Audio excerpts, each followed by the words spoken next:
It's about painstaking craftsmanship. It's about the teamwork required to place a dream on film. To make my Tauntaun move, a miniature of her with a model of me aboard had to be created. That was then photographed one frame at a time through a process known as stop-motion photography at our special effects studio near San Francisco. Okay.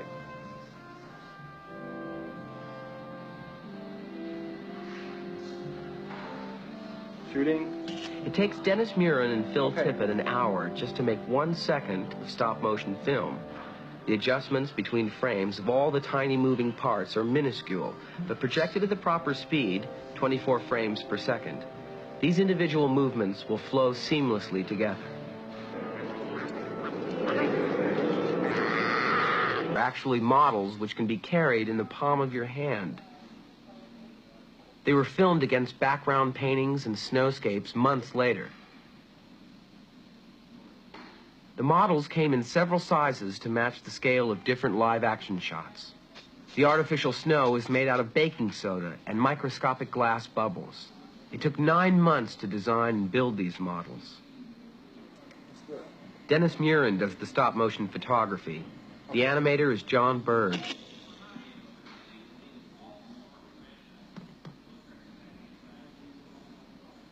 Once again, each articulated part of the model must be moved. No more than a fraction of an inch between each single frame exposure in these stop-motion sequences.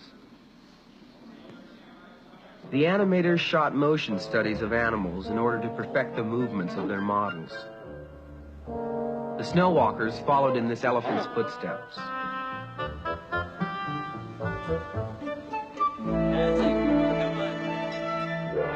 Because the live-action footage was finished before most of the special effects were completed, animated sketches, animatics, of the finished sequence were made.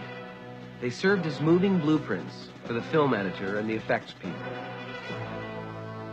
Orchestration, an artful blending of all the elements in a sequence, is everything in a film like Empire. The pilot's point of view, as they attacked the snow walkers, was shot on a specially developed camera. It's linked to a computer that remembers each move precisely so that it can be repeated as often as necessary. The television monitor allows the motion control camera operators to see precisely what the camera is seeing and make whatever adjustments are necessary in rehearsal.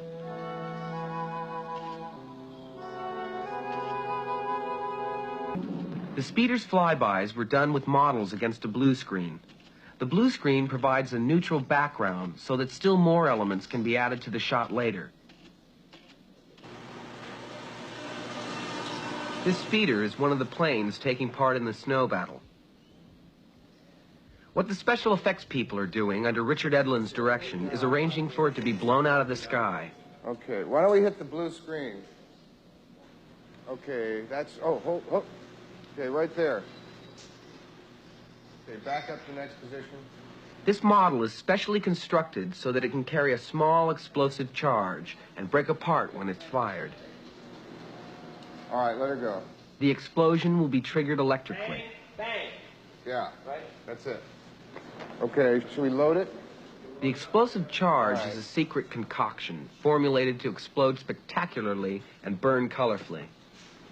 The shot will be made by a high-speed camera that will, in effect, extend the shot so that the small model will look like a full-scale plane under realistic attack. The special effects team has worked 8 hours to create this shot.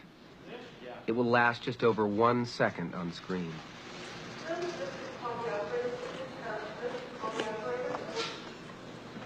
Everybody not ready? Everything's armed, ready to go. Okay. Light the smoke. Okay, let her go.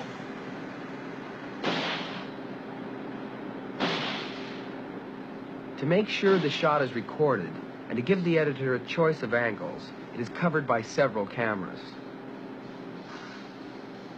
This is how the shot was worked into the final sequence.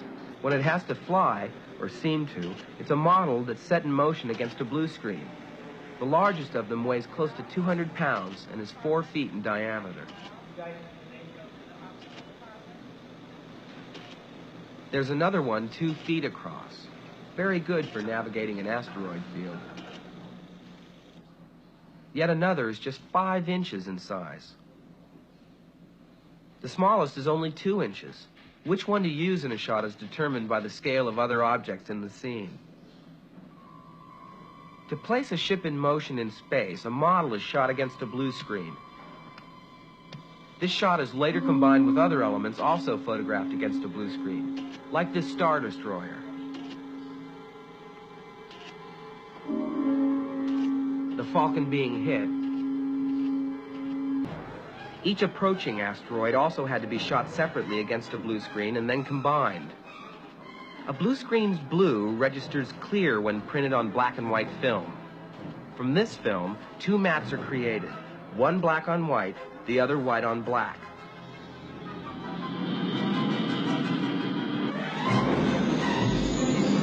Superimposed on separate pieces of color film in printing, one matte generated by the blue screen prevents the foreground object from registering. The other does the same for the background. All the different elements created through blue screen photography must be perfectly aligned when the final composite color print is made. When all that work is done, a background and a foreground shot many months or miles apart can be joined undetectably.